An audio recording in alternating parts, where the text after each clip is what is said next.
किशनपुर गांव में प्राची नाम की एक औरत अपने बेटे कुणाल और बहू सुधा के साथ रहा करती थी। सुधा स्वभाव से बहुत ही कामचोर होती है और आए दिन काम न करने के नए नए बहाने बनाती रहती है, जिसकी वजह से अक्सर घर में कलह भी हो जाया करती है। अरे बहू, तुमने बर्तन क्यों नहीं किए? वो माँ जी, मेरी उंगली कट गई थी सब्जी काटते वक्त, इसलिए नहीं कर पाऊंगी। तो क्या हुआ, बर्तन तो कर ही सकती हो।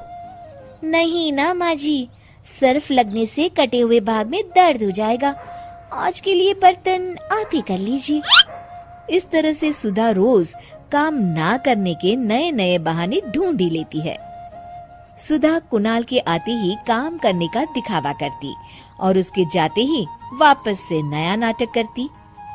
माँ, मुझे ऑफिस जाने में देरी हो रही है, अब जल्दी से नाश्ता दे दो। जी, आप माँ जी को क्यों बुला रहे हैं? मैं अभी आपके लिए आलू के पराठे बना देती हूँ। अरे वाह सुधा, जब से तुम आई हो माँ को कितना आराम मिल गया है। तुम सच में बहुत अच्छी बहू हो। प्राची सुधा की इस आदत से बहुत ही परेशान होती है, मगर वो कुछ भी नहीं कर पाती। इधर सुधा काम न करने का रोज एक नया बहाना ढूंढ लेती। अब कोई ऐसा बहाना बनाऊंगी जिससे माँ जी की चिकचिकी खत्म हो जाए और वो मुझे काम के लिए बोलना ही छोड़ दे। सुधा रसोई में जोर जोर से चिल्लाने का नाटक करती है और प्राची भागी भागी उसके पास आती है। क्या हुआ बहू? पता नहीं क्या हुआ माँ जी, अचानक आंखों में कुछ चला गया, दिखाई नहीं दे रहा मुझे। अरे कैसी बातें कर रही हो, आंखों को अच्छे से धोकर मसलो ना। आंखों को बहुत बार धो लिया मैंने, मगर कुछ भी नहीं दिख रहा अभी। और इस तरह उस दिन से सुधा अंधी होने का नाटक करने लगती है और घर का सारा काम प्राची के सर आ जाता है। वो समझ भी नहीं पाती कि आखिर सुधा को हुआ क्या। इधर सुधा की ऐश हो जाती है। वो अब बिस्तर पर बैठे बैठे हुक्म चलाती रहती है। माँ जी, जरा चाय तो पिला दीजिए ना। हाँ बेटा। प्राची को शक हो जाता है कि सुधा नाटक कर रही है और वो अपने तरीके से पता लगाने की कोशिश करती है।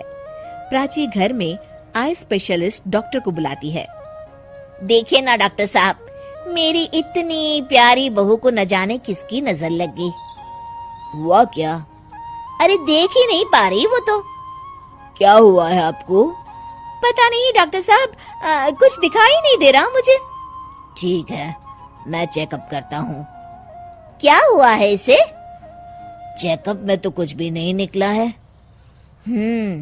इसका मतलब मेरा शक सही था, ये सिर्फ नाटक कर रही है। फिर भी डॉक्टर साहब, कोई तो इलाज होगा ना। सुधा घबरा जाती है। माँ जी, आप क्यों मेरी आंखों के पीछे पड़ गई हैं? मैं जिंदा हूँ, क्या ये काफी नहीं है? आंखें भी ठीक हो जाएगी ना धीरे धीरे। नहीं बहू, तुम तकलीफ में हो ये मैं देख नहीं पा रही। डॉक्टर साहब आप देखिए ना, कोई तो इलाज होगा इसका। मुझे कोई इलाज नहीं करवाना।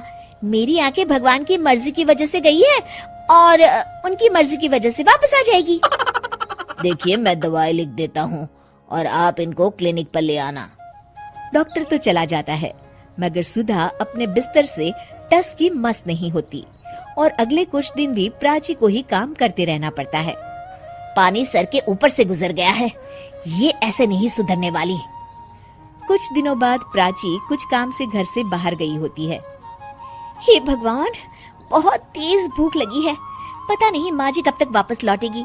तब तक अपने लिए कुछ बना ही लेती हूँ। सुधा कुछ बना ही रही होती है कि तभी प्राची अचानक से लौट आती है। हे भगवान, माँ जी तो बहुत जल्दी लौट आई। जल्दी जल्दी चूल्हा बुझाने के चक्कर में उसके पल्लू में आग लग जाती है और वो जोर जोर से चिल्लाने लगती है। ये आवाज कैसी? प्राची भागी भागी रसोई की तरफ आती है। अरे बहू, ये आग कैसे लगी और तुम यहाँ क्या कर रही थी? पहले मुझे बचाइए माँ जी। प्राची फटाफट उसके ऊपर एक चद्दर डाल देती है और आग बुझाती है। सुधा के अंधे ना होने का सच अब सामने आ जाता है और वो प्राची से आंखें नहीं मिला पाती। ये सब क्या है बहू?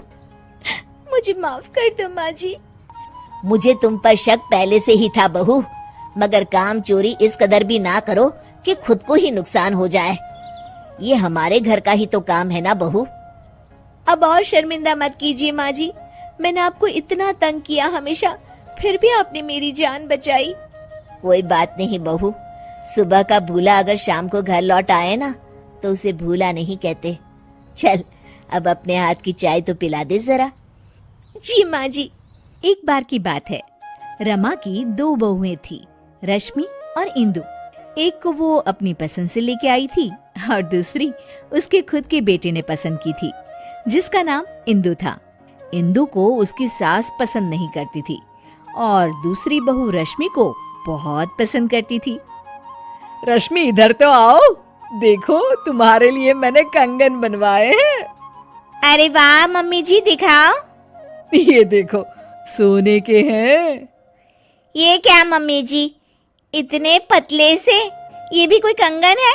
हमारे मायके में तो ऐसे कंगन नौकरानी भी नहीं पहनती। अरे तू चिंता क्यों करती है? अगली बार इससे भी महंगे कंगन बनवाऊंगी तेरे लिए। अभी के लिए तो रख ले बेटा। चलो ठीक है, आप कह रही हैं तो। मम्मी जी, मेरे लिए आप कुछ नहीं लाई? हाँ ये लो। इंदु बहुत खुशी खुशी बॉक्स खोलती है तो देखती है कि एकदम सिंपल सी लाल रंग की चूड़ियां होती है। इंदु सब कुछ देख रही होती है, उसे बिल्कुल भी अच्छा नहीं लगता, पर इससे इंदु की सास को कोई भी फर्क नहीं पड़ता। वो तो हमेशा उससे बुरा ही बर्ताव करती थी। इंदु, ये खाना कैसा बनाया है? क्या हुआ मम्मी जी? अरे इसमें तो नमक ही नहीं है। नमक आपको मना है ना मम्मी जी? आपका बीपी बढ़ा हुआ था इसलिए। इंदु, तू मुझे मत सिखा, समझी? जैसा खाना सबके लिए बनता है वैसा ही खाना मेरे लिए भी बनाया कर। सासू माँ की डांट खाकर इंदु अपने कमरे में आ जाती है और हम देखते हैं कि वो कोई आम लड़की नहीं है, बल्कि उसके पास सुपर पावर है। चुटकी बजाती है और कमरा अपने आप साफ हो जाता है। पर घर के सारे काम वो अपने आप ही करती थी। सफाई करना, कपड़े धोना, खाना बनाना, ये सब उसने बहू बनने के लिए सीख लिया था। इंदु, एक काम तुम ठीक से नहीं करती। अरे मैंने तुमसे कहा था कि पीली साड़ी प्रेस करके रखना और तुमने लाल वाली कर दी। सॉरी मम्मी जी, घर में इतना सारा काम होता है, मुझसे गलती हो गई। कितना काम होता है सब दिखता है मुझे। तो फिर आपको ये क्यों नहीं दिखता कि रश्मि दीदी तो कोई भी काम नहीं करती? उससे तुम अपनी बराबरी मत करो, समझी? क्यों मम्मी जी, मैंने ऐसा क्या किया है जो आप मेरे साथ ऐसा बर्ताव करती हैं? तुम उसकी जगह कभी नहीं ले सकती। उसे मैं पसंद करके लाई थी और तुम। मैं क्या मम्मी जी, रुक क्यों गई? तभी वहां रश्मि आ जाती है। तुम तो अनाथ थी, समझी? वो तो आकाश भैया पता नहीं कहां से तुम्हें पसंद करके लाए और हमारे ऊपर थोप दिया। इंदु को ये सब सुनकर बहुत बुरा लगता है और वो अपने कमरे में चली जाती है। फूट फूट कर रोने लगती है। इतने में अचानक उसकी माँ की रूह उसके सामने आ जाती है। इंदु, उठो बेटा। माँ, ये लोग मुझे बहुत बुरा भला कहते हैं। कोई बात नहीं बेटा, तुम आकाश से बहुत प्यार करती हो, इसीलिए तो इंसानों की दुनिया में रह रही हो।